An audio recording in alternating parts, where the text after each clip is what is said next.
Hello mga ka-hunter, Philippine Coin Hunter nga pala. Ito naman tayo guys sa ating pag-share ng ating koleksyon at the same time nagsasabi tayo ng totoong presyo base sa ating karanasan. So balik tayo dito sa ating tatalakayin na barya. Ito yung Filipino series na 10 centavo.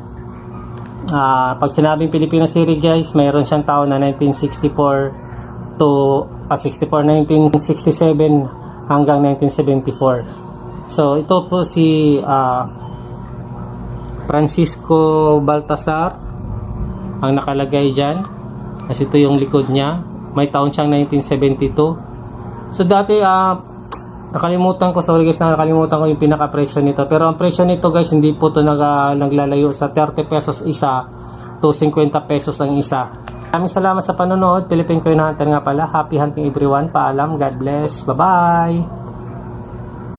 Hello mga ka-hunter, Philippine Coin Hunter nga pala. Ito naman tayo guys sa ating pag-share ng ating koleksyon at the same time nagsasabi tayo ng